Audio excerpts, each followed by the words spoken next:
record. Okay, we are recording. It is Thursday, the 13th of February, 2020. I love saying 2020. 2020. And some of us are in Chennai, in South India, and Barry is in Atlanta, Georgia, so USA. So Barry, please take the floor and tell us, we're having a sort of workshop on using stories and storytelling to teach different academic subjects. So Barry, please tell us something about what you, go ahead. Very well. Well, just a little background. I'm an actor and a storyteller based in Atlanta. I got into storytelling through acting and use a lot of theatrical performance techniques in my storytelling. And my work now is primarily as a storyteller and also as a teaching artist, where I go into schools and partner with teachers. In fact, today I will be going into a school in about 4 hours to work with fifth graders on the Great Depression and how it affected the United States. And then a little later, I'm going to go and do a storytelling performance about our president, Jimmy Carter. So my work is primarily in schools these days. And I've been doing a lot more work lately on integration with mathematics, with science, with both storytelling and drama. So in talking with Eric, I've chosen just a couple of things to look at in terms of the math, and then we're going to move on and look at social justice and restorative justice with storytelling.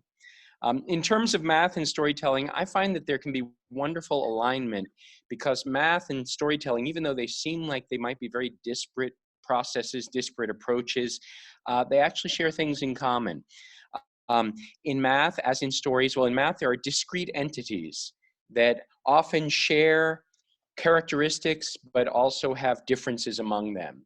And the process of learning math is learning to understand the difference between, for example, the mathematical functions, or between mean, median, and mode, or between, or understanding the order of functions, things like that. And those can often align with characters, that sometimes we can turn mathematical principles into characters.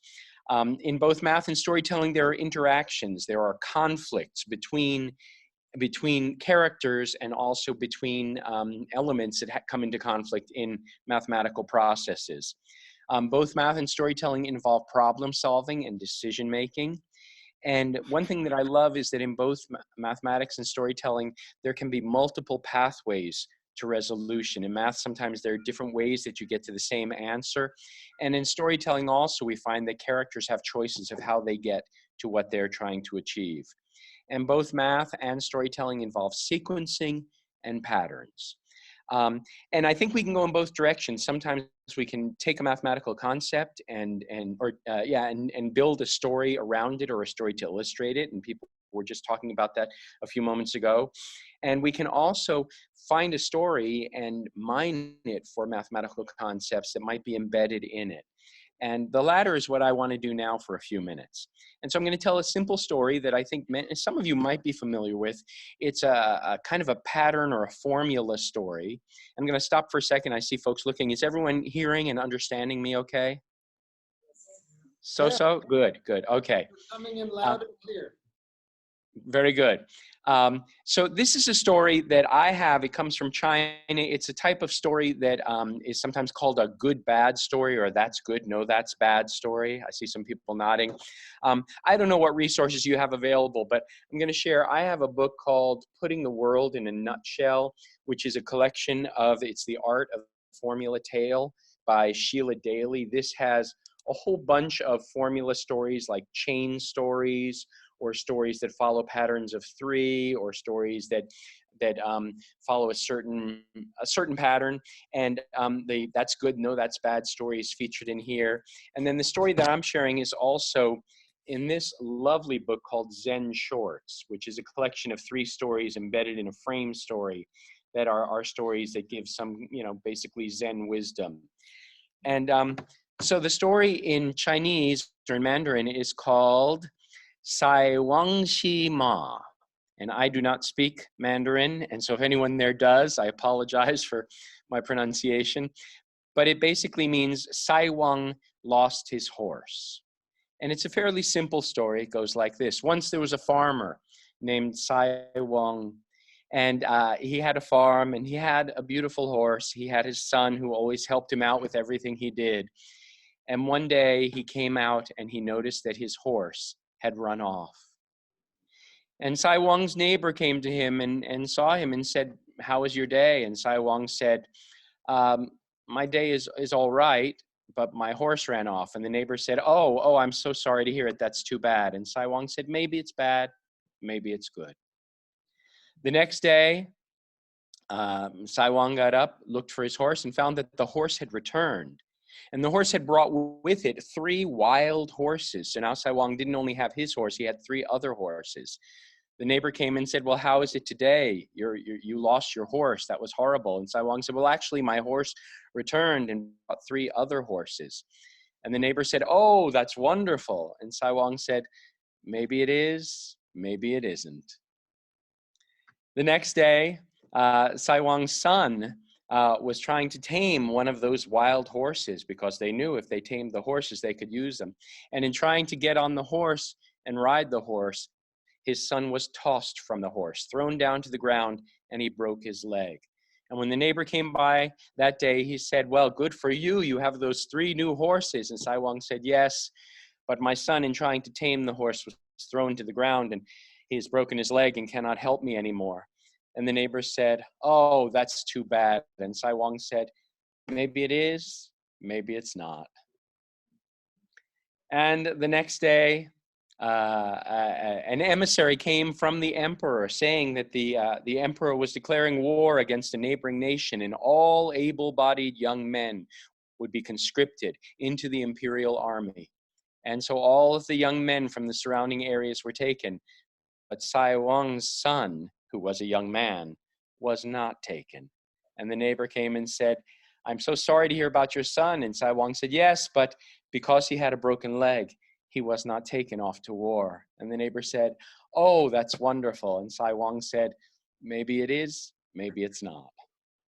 That's the story as we received it. And of course, it teaches us a lesson that things can be good, that fortunes can turn on a dime, that we must accept the good and the bad. But I see in this story, in this simple story, a mathematical concept. And what I find in this story is that we have good news and bad news. And terms that we use for good news and bad news are positive and negative, which are also mathematical concepts. So even though this story is based on a simple binary, good and bad, we can take that into positive and negative and start to look at assigning values and moving up and down a number line.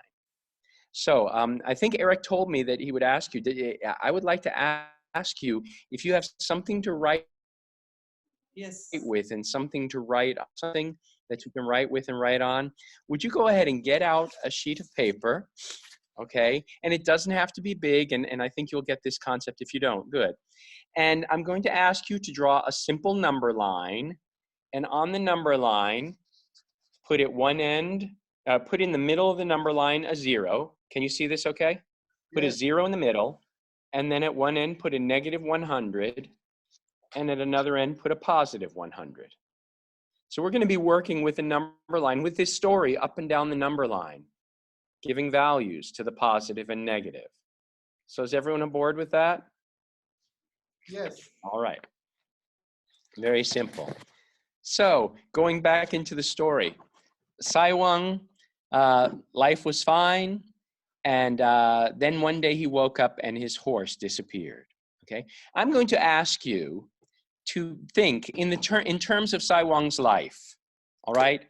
If -100 would be the worst of all possible things that could happen to Sai Wang, and +100 is the best of all possible things that could happen to Sai Wang, what value would you give to losing a horse, to his horse disappearing? This is a chance for you to just make a decision for yourself. Obviously, it would be less than 100 because 100 is the worst possible thing. And I think you would agree that losing a horse is not the worst possible thing that could happen. So go ahead and assign a value. And underneath your number line, could you write a simple equation that starts with 0? I'm assuming that you would agree with me that losing a horse is a negative thing, okay? So put 0 minus, and then whatever value you gave to that, 0 minus, and then complete the equation. I gave it the value of 28. I thought that losing a horse, that horse was important to him. It wasn't his entire world. So I put for my equation, 0 minus 28 equals negative 28. And I haven't checked in with Eric about this, but I'm assuming that our mathematical processes are pretty equivalent around the world, that we use some similar notation. So please let me know if I'm telling you something that doesn't make any sense, all right? And now I would like you to plot that on your number line, all right? So whatever you gave as the negative value, put that as a negative number on your number line. And then maybe use an arrow going from the 0 to that value. So I put on mine 0 to negative 28. And you can even write above that little arrow, lost horse.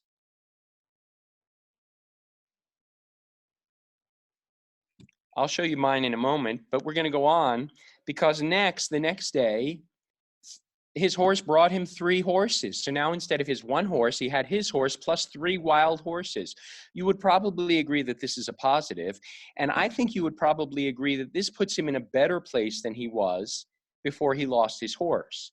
So the value of regaining his horse plus the 3 extra horses is probably greater than the value that he lost in losing his horse. So I gave that, on my number line, I gave it a value of 61. I said that he gaining his 3 new horses and his horseback was 61. So I put underneath another equation, okay? And I put negative 28 plus 61 equals 33. And you can see how I'm notating this on my number line. Actually, up here, I did not put gaining 3 horses back. I meant to put that there. But over here, I have my equations. The horse returned with 3 wild horses. And now his life is relatively better than it was to begin with, because he's got the positive value of 33.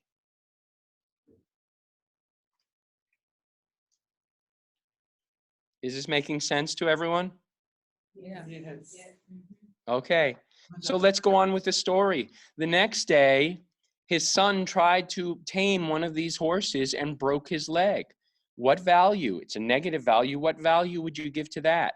You can choose whatever value you want. Maybe it crosses back over the 0, maybe it doesn't, okay? I decided, just because I wanted it to cross back over the 0, and I thought that's pretty bad, his son was really important to him, that I gave that a value of 40. So on my number line, life had been pretty good. He had been at a positive 33 net overall, and then he lost 40. So he got to a negative 7 when his son broke his leg. So give a value to that, write down the equation down below, chart it up on your number line. It can be an arching arrow, and you can notate it as well, both with the numbers and with the words. So we're layering numerical values on these events in the story.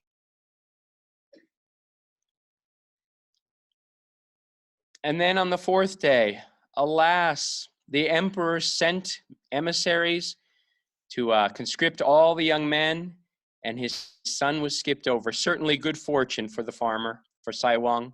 So what value do you apply to this, that his son was not taken to serve in the army?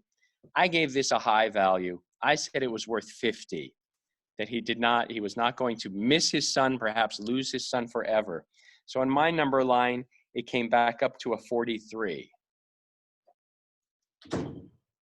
Now I'd like to give you a challenge to now add 2 more events to this story, to add a negative event and a positive event, and to write equations for them, and to also chart them on your number line. And maybe allow yourself to see what happens if you cross back over that 0 in the middle as you're adding and subtracting with your positive and negative numbers. So take a couple of seconds, think about what else could happen. His son stayed, but they have these 3 wild horses that haven't been tamed. We don't know other things in the story, so you could add other elements into the story. Anyone want to throw something out of what might have happened that would be negative next? Son became ill and died. Son became ill and died. That would be really rough, right? Maybe the broken leg got gangrene. Yeah. Okay. Oh, sorry to hear that. That's a bummer. Yeah. That's a minus on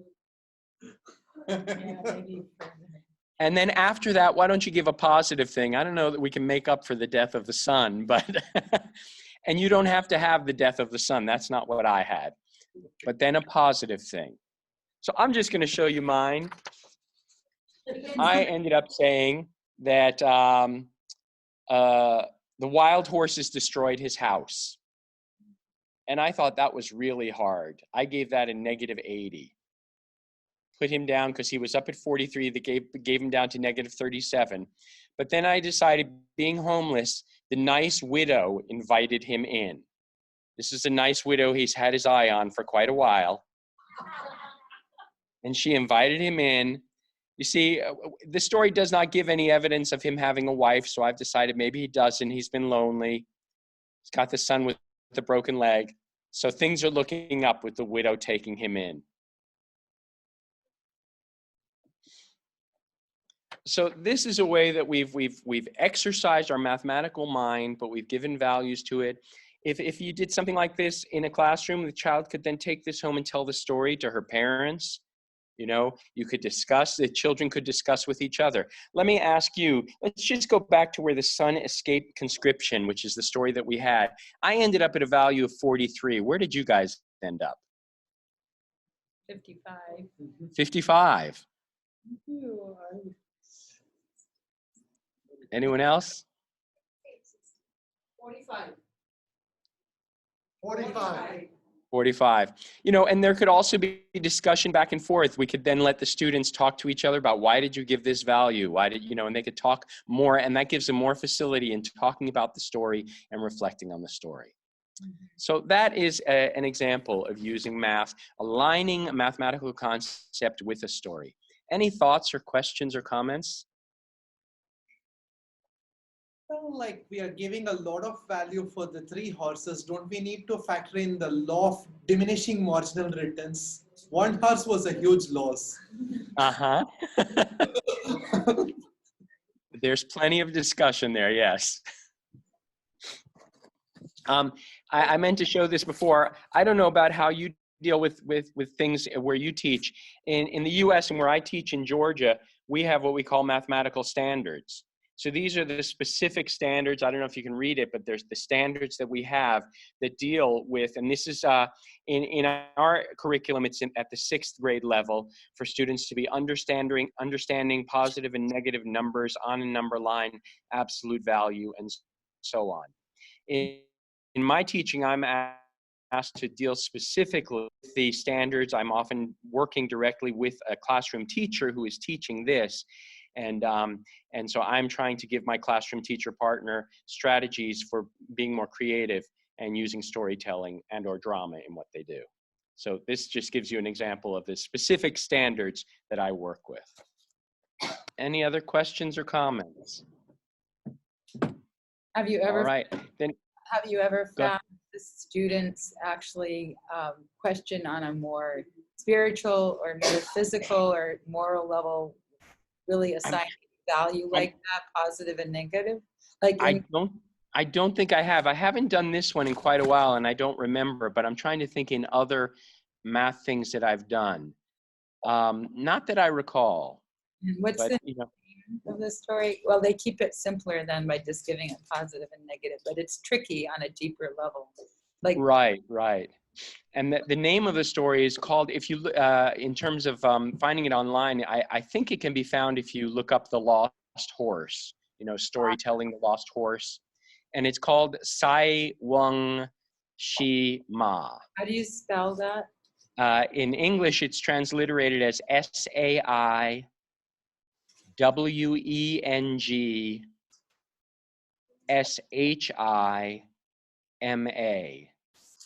Sai Weng Shi Ma. Thank you. Or something close to that. Yeah, we never mentioned that the horse was a magic horse. No, that might be something. Yes. Okay, thank you. You know, I agree. It is a little funny to put numbers, assign numbers to feelings. But so see, for example, Maya loves elephants, so Horses. and horses, but especially elephants. So if you could, you know, visit some elephants and help the elephants, wouldn't you? I bet you would give that 100%. Right now, yes. Does anybody have some elephants I can visit? Yeah. Thanks. Very good. Okay, why don't we have two other people come sit on the on these Thank you. seats? You see, these two seats Thank you. are the hot seats. From these two seats, you can actually talk to Barry. You can hear your voice. So, and we have volunteered just to be a regular audience member, but you have the option of speaking. Well, whoever would like to. Volunteers not nominees. Yes, please, please. And we need one more person. Right? Yes, please. Hi. Hey, thanks for stepping up. I don't bite. Oh, that's okay. We'll repeat it. You see, because these microphones really Hi, are only Barry. designed to. Hello. Good. My name is Balaji. I'm sorry, say it again. My name is Balaji. Balaji. Yeah. Good. See me here. See me. Timi. Okay, good. And I will add in, before we talk about restorative justice, that in my work with looking at storytelling in math, I've compiled a list of about 42 either folk tales or picture books that align math with storytelling, or stories for which math is intrinsic. Some of them are folk tales, some of them are original stories. And I made that available to Eric. Eric, I don't know if you found that, but I sent that to you a little while ago. And he could probably make that available as well. And I'm sure that, you know. Please send it again. Please send it again. Okay, okay. Thank you. I will send it again. And I know that, I'm not sure what you have available in terms of actual books, whether books that are available to me in my libraries here in the United States would also be available to you, but they might be available online, but also a lot of the resources are just stories that might be found online. We have Amazon. Of course. Amazon and Flipkart. But you know, you're not that wealthy. You're teachers. That's true. Yeah, you can't spend all your money on books. In any case, I want to move on to talking about restorative justice. This is something I've become very interested in. Are folks familiar with what we mean by restorative justice? Is that a phrase that resonates? Restorative justice? Not really. Maybe you can explain. Okay. It is something that is becoming much more common in the United States, and I don't know if it has any currency in India or in other places that people might be from. But restorative justice is defined as a system of criminal justice which focuses on rehabilitation of offenders through reconciliation with victims and the community at large. And it's built on the idea of repairing what has been broken or what has been damaged, of having encounter between the parties, and of transforming the community or the members of the community to make more positive relationships.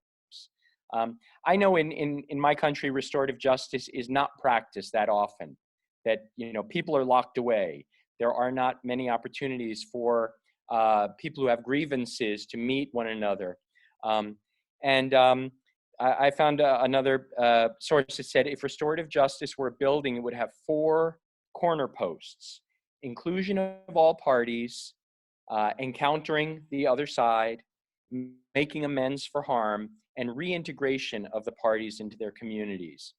And I first encountered this in doing some work with storytelling with Native American stories from the Navajo people of the southwestern United States. And they have, their term for restorative justice is Natati Hojiji. And it involved thinking about how do we reintegrate someone who has been put off to the side of our community into the community. And so it's an alternative way of justice. Rather than saying someone has done something that shouldn't be done, we need to push them off to the side and keep them off to the side, whether it's for deterrence or punishment. And that transformation happens separate from the community, rehabilitation, but rather it's about having things happen within the community. So with that basis, I'd like to share a story and think about how restorative justice might play into it, how we might look at it through the lens of restorative justice. And this is a story that I'm thinking some of you might be familiar with, so I hope you'll forgive me if my telling varies greatly, given the source that I have it from. But it's a Jataka tale, The Flight of the Beasts. Are folks familiar with this? A couple of people. Well, the story says that once when the Bodhisattva was young, so the young Buddha, turned himself into a lion and was out by the Western Ocean. And there was a hare. And the hare was sitting down underneath what I have called a vilva tree. Does that resonate? Vilva, or is it bilva? Anyone know? Bilwa? Bilwa. Bilwa, thank you. Was sitting beneath a bilwa tree. And there was also a small palm tree there. And the hare had eaten and was resting, and the hare's mind started weaving, and the hare started thinking to himself, what should happen to me if the world were to come to an end? And just at that moment, whether it was the wind blew or something got loose, but a fruit of the bilwa tree fell down onto the leaf of the palm sapling and made a sound, pop. And the hare thought, oh no, the world is coming to an end. I hear the world breaking. So the hare went running, hopping. And another hare saw the hare, and the hare said, why are you running? I can't stop. Why are you running? Where are you going? No, I can't stop. The world is coming to an end. The world is breaking. What? Yes, I heard it breaking. Oh no. And so the second hare went hopping with the first, and other hares came following. And they all asked, what happened? And the first hare said, the world is breaking. And the second one said, the world is breaking. And so soon there was a whole army of hares hopping with great anguish. And other animals then saw them, the deer and the elk. You think of who is next. The deer and the elk. The deer, the boar, the elk, the buffalo, a wild ox, a rhinoceros, a tiger, a lion, an elephant. There's for you, Maya. And all of them, one after the other, said, what is wrong? And the animal said, no, the world is breaking. And so it was that the deer said it to the boar, and the boar said it to the elk, and the elk to the buffalo, and so on. And so they all were running. Well, the Bodhisattva, the lion, saw them all running and thought, this cannot be right. Why are they running? And so the lion stopped them and said, why are you all running? And asked the elephant. And the elephant said, because the world is coming to an end. Well, how do you know this? I know this because the lion told me. Asked the lion. I know this because the tiger. The tiger said, because of the rhinoceros. The rhinoceros said, the wild ox. Said the buffalo. The elk said the boar said the deer said the hares. The hare said, not I, it was him. And finally, the lion said, so how do you know that the world is coming to an end? I heard it cracking. Where did you hear it cracking? Oh, there by the Western Sea, I was there. Come, take me to the place. So the lion put the hare on his back and went galloping off to that place. And when they got to the place, the lion said, show me where it was. And the hare said, over there. And the lion said, come, let us go. No, yes, come. And they went and looked, and there the lion saw the bilwa tree and the palm and the bilwa fruit there on the palm. And the lion said it was just the fruit of the bilwa. That must be what it was. And the hare said, oh, I guess you're right. The world is not breaking. And so they went and told the rest of the animals, and they all went back on their way. And so it was that the Bodhisattva, as the lion, saved the animals from certain death from running into the sea. There's our story. All right. So what I'd like to think about is, who is to blame in this story? Is there an offender? Is there someone who did something wrong?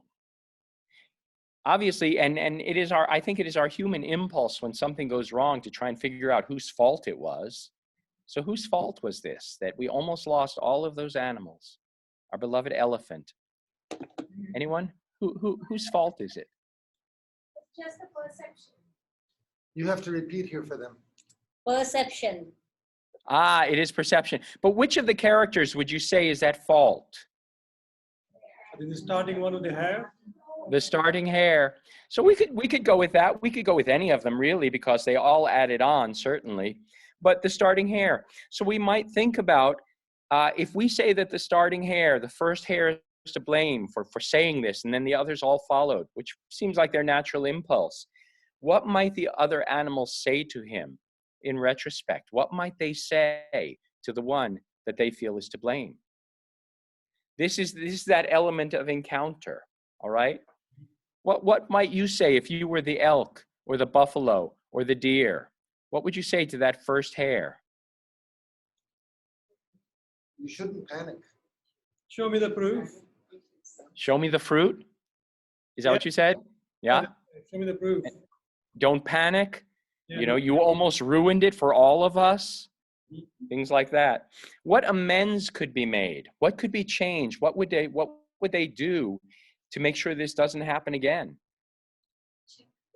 How would they so the idea being that if they all blame this first hare, how can they reintegrate this hare into the community? What could they do? What ideas might they say? Might they say, next time before you have a problem, we're going to assign a friend to you to discuss it with to make sure? Yeah. Double It's check. what we call fact checking here in the United States. When someone said creating awareness. Creating a what? Creating awareness. Awareness, yes. And what that might take. Identifying a tendency that you have, maybe getting you some help for your tendency to panic and to freak out over things. Mm-hmm. And can that hare be integrated back into the community? That's kind of the question at the base of this.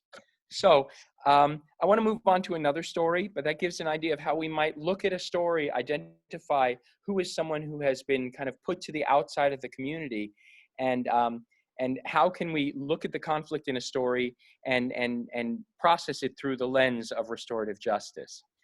So another story, well, before we get to another story, I want to talk a little bit about improvisation. Are you familiar with improvisation? Yes. Mm-hmm. Yes. And it's something now I'm bringing in my work as an actor. And these are the rules that I use for improvisation. And I was actually just using these today in a classroom.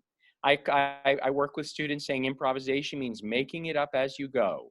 I often ask my students, how many of you have ever done this kind of acting?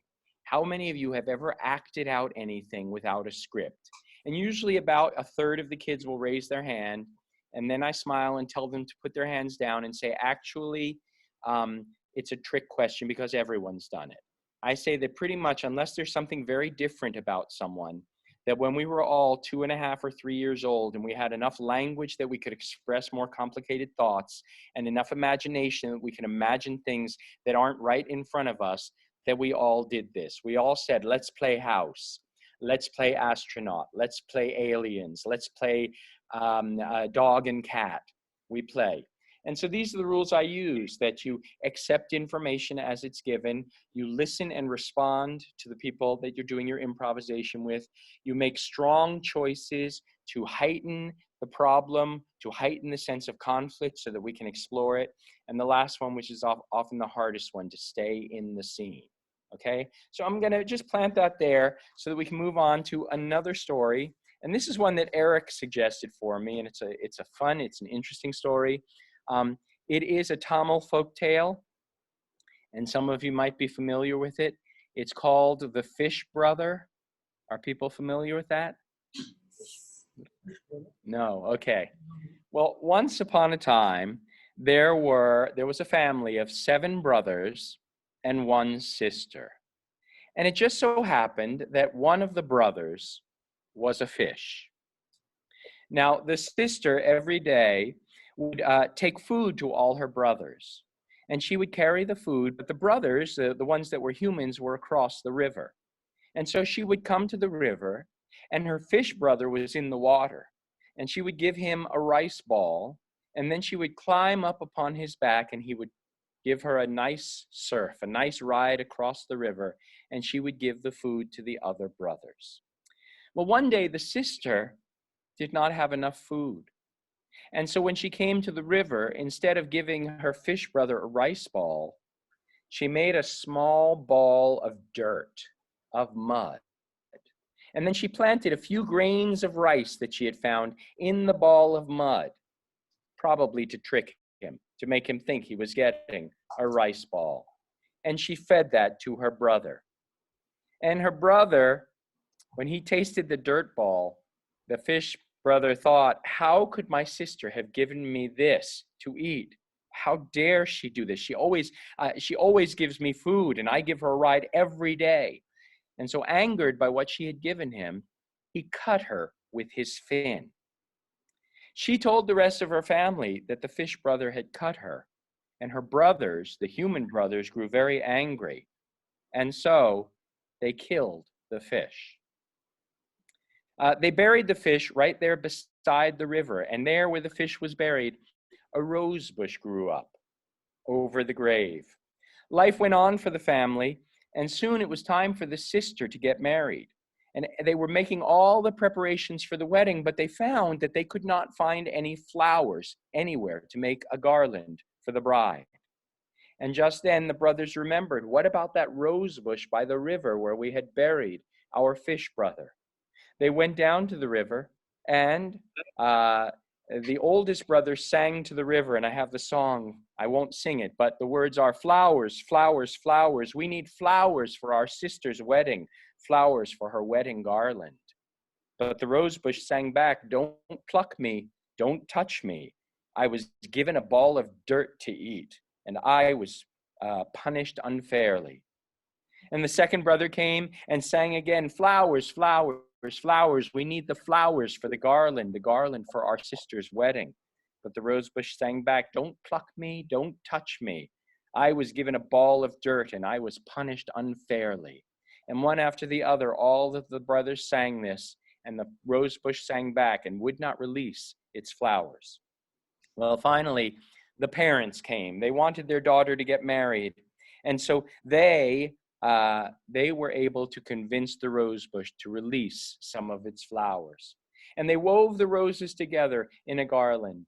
And it is said that if you place a garland on a good person, the flowers in the garland will shine. And if you place a garland on a person who is bad, the flowers will fade and wilt. And that's what happened here. The flowers were placed, the garland was placed on the bride, and it faded and wilted. And the parents said, you must apologize to your brother for the wrong that you have done him. You must go and ask him for some forgiveness and then come back. And so the sister went to the river. She went to the rose bush and where her brother had been buried. And she said, what I did was wrong, but I did not have enough food. And so, yes, I put rice on a little ball of mud to give to you. I thought perhaps that would be enough. I am sorry for what I did. And the brother who had risen on the grave of the brother forgave the sister. And so she was able to go back, and her garland glowed brightly, and she was able to get married. And that is the end of the story. So there is a story that we can think about. Oh, go ahead. There is a story that we can think about. How might we apply restorative justice to this? So in our restorative justice framework, we think about what is the conflict, who has done wrong, who has been ostracized. So this is a multi-layered story. There are different possibilities in this. So let's say, who has a suggestion? Who might we look at as having done something that is wrong and needs to be addressed? Which of the characters would you say did something that they shouldn't have done? The sister? Let's say the sister, and in her way, she was ostracized because she was facing her wedding with a wilting garland, all right? So we have the sister. Who are the other parties in this story? The other interested parties? Yeah, the brothers. We have the brothers, good. We have the parents. We have the fish brother or the rose bush. And I see you there, Eric. How are we doing on time for you? Yeah, we're okay. Another 5-10 minutes, maybe. Okay, that's about what I had planned. Yeah. Now, Very one good. thing I find interesting about this story is that the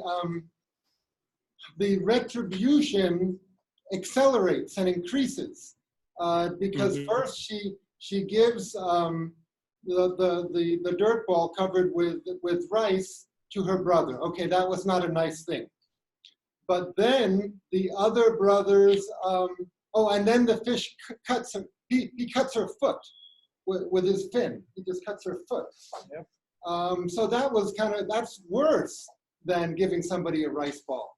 Although it's interesting, Eric, can I just interject? It Yes. seems like you're implicitly applying relative values in kind of a mathematical way. Not that we're doing math on this, but interesting. Okay, well, maybe it's not worse, Yeah. but it's No, but I agree. I agree. But then the next step is even worse. The brothers kill the fish. So there's one abusive action, which is replied to with something that I think is even stronger abuse. And then the third act is even stronger abuse. So things get out of control. And there's also the fourth act of denying the flowers, basically. Yeah. Yes, sure it's horrible if you can't get married. Really? Yeah. So if we're thinking about the wrong that the sister did in feeding the ball of mud, all right? And we have the brothers, we have the parents, we have, it could either be the rosebush or the fish brother. Let us think about actually enacting this. Is there someone who would be willing to be the sister in our story? Go ahead, come up. Okay, there's Timmy, is that Timmy? No, it's Delphina is going to act. Delphina Now, is coming. okay, it has to happen here for Barry to see. So maybe can you? Okay, Delphina, you're going to be? No, Simi, stay there, Simi. The sister. Yeah. No, if you can. And I can see you, Delphina. I can see you where you are. Yes. Okay, Eric is designing this. Yes. Okay. Okay, go ahead. Next. Okay. And how about let us have the fish brother? Who will be the fish brother? 6 brothers, please. Fish brother. Aha, there we have the fish brother. Very good. Maybe shall we get the parents in? Maybe the mother or the father? Can I get us? The father is here. I'm the mother. Yeah. The mother and the father, thank you. All right. And why don't we get maybe the oldest brother? Would someone step in to be the oldest brother? Right, Eric seems to be the eldest. Come on, Okay, big brother here. brother. Eric, the oldest brother. Okay. Eric, the oldest. Okay, very good. Yeah. No, there is somebody here. Oh, good. You'll be the older brother. Yeah, I'm off screen. Go ahead. Right. And so this could be in the framework of, sometimes it might take the framework of a court case. It might take the framework of an intervention or a reconciliation process.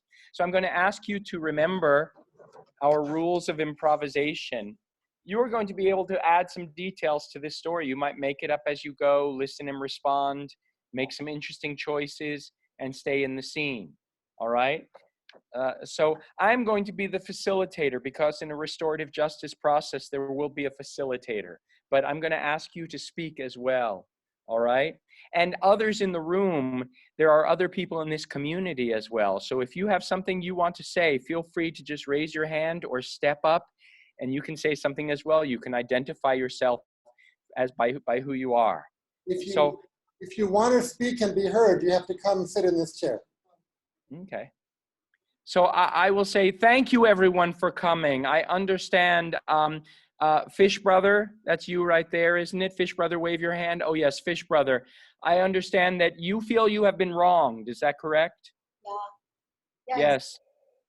And can you say what it is that happened that so upset you? Yeah, I was separated from them, right? All 6 brothers are together. And me being the fish brother, I was separated from them. They're all living together. I'm separated, I'm alone. And then and again, this girl gives me a dirt ball, rice dirt ball. how did you feel when you got that dirt ball? It was humiliating. Mm. It was very sad. Already I was separated, and then again, on top of this, they feed me this dirt ball. Did you feel like it would make you sick? Yes, sick and sad. Mm-hmm. Have you ever had a dirt ball before? No, No. Well, let's turn to the sister. Sister, can you tell us about why you gave your fish brother a dirt ball? It's not like I really wanted to give you a dirt ball. It's like I had nothing else the other day, and a little bit of rice. I could have just given you a few grains of rice, but you would have not accepted it. And I had nothing else with me. And why is it my responsibility to feed everyone? That was overwhelming for me. I'm sorry. Did you think of any other options besides this little trick you played? No, I was in a hurry to go and give food to everyone.